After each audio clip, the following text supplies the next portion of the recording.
আপনাদের একটা প্রশ্ন করি, একটা দলের বেস্ট ব্যাটারের স্ট্রাইক রেট যখন 123 এবং সেই ব্যাটার সেট হওয়ার পর 20 বলে করেন 18 রান, সেই দলের অবস্থা কেমন হবে? আপনাদের উত্তর নিশ্চয়ই এই ম্যাচে বাংলাদেশের অবস্থা যেমন হয়েছে যুক্তরাষ্ট্রের বিপক্ষে। তাদের ব্যাটিং দেখে মনে হচ্ছিল যেভাবে লিটন এবং সৌম্য প্রথম 3-4 ওভার ব্লক করে গিয়েছিলেন, মনে হয় যুক্তরাষ্ট্র না অস্ট্রেলিয়ার মিচেল স্টার্ক হ্যাজলউডরা বল করছেন। কি মনে হয়? আসলে এই ব্যাটিংটা দুঃখজনক, টি-20 বিবেচনা আনএক্সেপ্টেবল। এবং আমি সবসময় একটা কথা বলি যে বাংলাদেশ জিম্বাবুয়েকে অস্ট্রেলিয়া মনে করে খেলে। শুধু জিম্বাবুয়ে না, সেখানে আপনি ইউএসএ, আয়ারল্যান্ড, উগান্ডা, কানাডা যে কোনো টিমের নাম বসিয়ে দিতে পারেন, তাতে পরিস্থিতি বদলায় না। বাংলাদেশে 150 হিট করে। আপনি তাওহিদ হৃদয়ের কথা বলছিলেন, তাওহিদ হৃদয় প্রথম 27 বলে 40 করেছেন, 3টা 4 2টো 6। That was looking very good. অন্যান্য বড় ব্যাটাররা ওই সময় কি করে, পরের 20 বলে সে 50 রান করবে, তাওহিদ হৃদয় 20 বলে 18 করেছেন, 1টা 4, কানেক্ট হচ্ছিল না। কি কারণে এগুলো হয় আমি জানি না। জিম্বাবুয়ের এগেনস্টে এক্স্যাক্টলি সেম একটা ইনিংস আছে মাহমুদুল্লাহ রিয়াদের।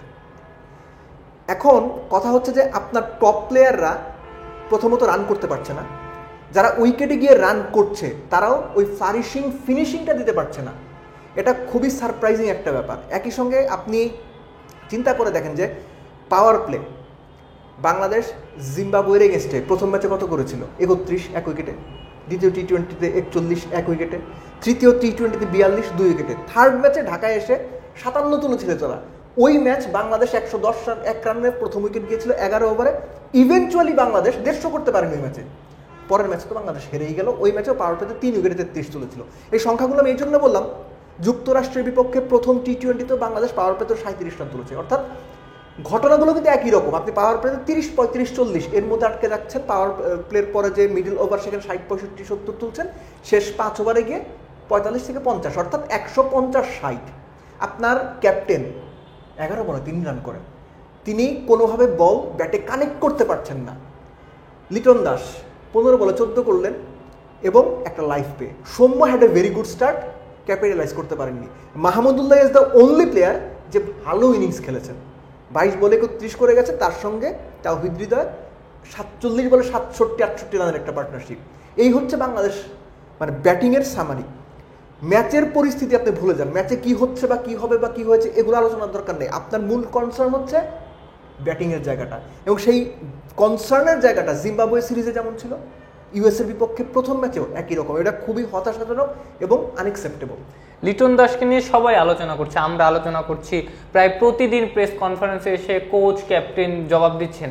ক্যাপ্টেন যেটা আগের প্রেস কনফারেন্সে বলেছেন যাওয়ার আগে ইউএসএতে, যে লিটন দাসের জায়গায় তিনি কোনো চিন্তাও করেননি। ক্যাপ্টেনের কি নিজেকে নিয়ে চিন্তা হওয়া উচিত এখন? আমার মনে হয় না। ক্যাপ্টেন যদি নিজেকে নিয়ে চিন্তা করেন তাহলে খুব বিপদ। আমি এই জন্য কথাটা বললাম, 2019 বিশ্বকাপের পরে সাকিব আল হাসান একটা ইন্টারভিউতে বলেছিলেন যে ক্যাপ্টেন যখন পারফর্ম করেন না তখন তিনি দল বাদ দিয়ে নিজেকে নিয়ে চিন্তা করেন। মাশরাফি বিন মুর্তজাকে উদ্দেশ্য করে বলেছিলেন, পুরো বিশ্বকাপে 1 উইকেট পেয়েছিলেন তিনি। তখন পুরো ব্যাপারটা দলের মধ্যে একটা প্রভাব তৈরি করে। আমার মনে হয় এই পার্টিকুলার ক্ষেত্রেও শান্তর ক্ষেত্রে একই রকম। আমি একটু ইন্টারাপ্ট করি, লাস্ট ওয়ার্ল্ড কাপেও সেম জিনিসটা হতে পারে বাংলাদেশের ক্ষেত্রে। One day world cup Shakib perform করছিলেন না, তিনি ক্যাপ্টেন ছিলেন, তিনি দেশে ফিরে এসে নাজমুল আবেদিন ফাহিমের সাথে প্র্যাকটিস করছিলেন, এবং যেটা ইভেনচুয়ালি ইফেক্ট ফেলতে পারে ওই বিশ্বকাপে। আপনি টি-20তে যখন আছেন, আপনি ক্যাপ্টেনের উদাহরণ দিলেন। শান্তর কথাটা আমি এই জন্য বলছি যে শান্ত যদি এখন নিজেকে নিয়ে চিন্তায় ব্যস্ত হয়ে পড়েন যে ভাই আমার ব্যাটে রান নাই, আমি কি করব, আমাকে নিয়ে সমালোচনা, আমি কানেক্ট করতে পারছি না, আমার 100-র নিচে স্ট্রাইক রেট, এগুলো বাংলাদেশ টিমকে খুব বাজেভাবে ভোগাবে। বরং শান্তর পক্ষে আইডিয়াল যে সিচুয়েশনটা হতে পারে, নিজের ব্যাটিংটা এক পাশে রেখে ক্যাপ্টেন্সির মতো করা।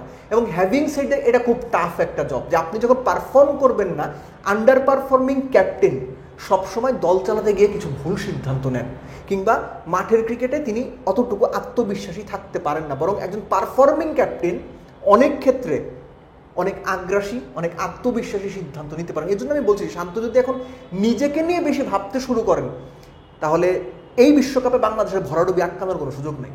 লিটন দাসকে এই ম্যাচ খেলানোর অর্থ নিশ্চয়ই তাকে ওই বিলিফটা দেওয়া যে টিম ম্যানেজমেন্ট তার উপরে এখনও ভরসা রাখছে, এবং তিনি যদি ভালো করেন হয়তো বা দেখা যেতে পারে বাংলাদেশ বিশ্বকাপে তাকে নিয়েই মাঠে নামছে শুরু থেকে একাদশে রেখে। এই জিনিসটা তানজিদ হাসান তামিমের প্রতি একটা অবিচারের মতো হতে পারে কিনা, যেহেতু তিনি লাস্ট সিরিজটা, তার ডেবিউ সিরিজটা খুবই ভালো খেলেছেন। অবিচার আমি বলবো না, কেননা এখানে খুব ট্যাকটিক্যাল কিছু বিষয় আছে। আপনি তানজিদ তামিমকে এখন বাংলাদেশের 1 নাম্বার ওপেনার মনে করছেন। আপনি 100 জনের যদি জিজ্ঞেস করেন 90 জন বলবে ভাই তানজিদ তামিম 1 নাম্বার, বাকিজন লিটন সৌম্যের যে কোনো একজন। এটা কেন হয়েছে? একজন ব্যাকআপ ওপেনার কেন আপনার টপ মোস্ট ওপেনার হয়ে উঠলো? তার দুটো 50-র কারণে। ইন্টারেস্টিং পার্টটা হচ্ছে তানজিদ তামিমকে যদি আপনি ওপেনিং করান সৌম্যকে সঙ্গে, লিটনকে আপনি বাদ দিয়ে দিলেন, আপনার টপ 5-এ 4 জন বাহাতি। বাংলাদেশ ক্রিকেটের সাইকোলজিতে এই ব্যাটিংয়ের সময়, বোলিংয়ের সময় বা অপোনেন্টের ব্যাটিংয়ের সময় বাহাতি ডানহাতি কম্বিনেশন এত বাজেভাবে এদের মাথার উপরে ইফেক্ট ফেলে যে এটা হচ্ছে ওই ডিফল্ট সিস্টেমে ঢুকে গেছে, মাথা থেকে তারা বের করতে পারে না যে বাহাতি ব্যাটসম্যান লেফট আর্ম স্পিনারকে বল করানো যাবে না। এইরকম ধরনের কিছু ব্যাপার আছে। সো ওই জায়গা থেকে আমার মনে হয় যে তানজিদ তামিম, সৌম্য এরকম একটা কম্বিনেশন তারা সহজে চিন্তা করতে পারেন না। ইনফর্ম থাকা সত্ত্বেও তাই তানজিদ তামিমকে বাইরে বসে থাকতে হয়। একই সঙ্গে লিটনকে একটা বিলিভ দেওয়ার ব্যাপার। এর পাশাপাশি আমার যেটা মনে হয় যে বিশ্বকাপে আপনার বেস্ট পসিবল লাইন আপটা কেমন হতে পারে সেখানে গিয়ে কিন্তু এক্সপেরিমেন্টের সুযোগ নাই। ইনফ্যাক্ট এই যুক্তরাষ্ট্রের বিপক্ষে সিরিজটাতেও এক্সপেরিমেন্ট না করাটাই বেটার হবে।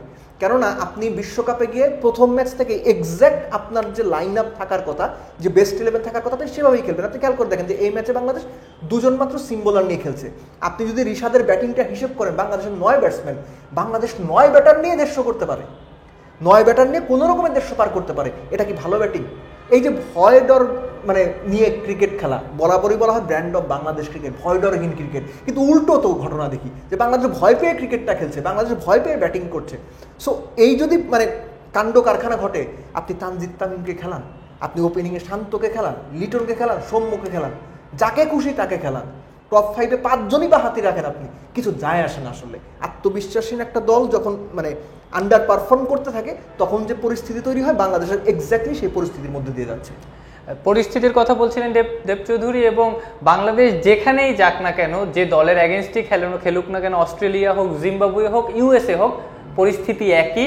বাংলাদেশ দল শুরু থেকেই এমনভাবে ব্যাট করে যেন বাংলাদেশ দল যুক্তরাষ্ট্র না, খেলছে অস্ট্রেলিয়ার সাথে, জিম্বাবুয়ে না, খেলছে অস্ট্রেলিয়া কিংবা সাউথ আফ্রিকা কিংবা নিউজিল্যান্ডের সাথে।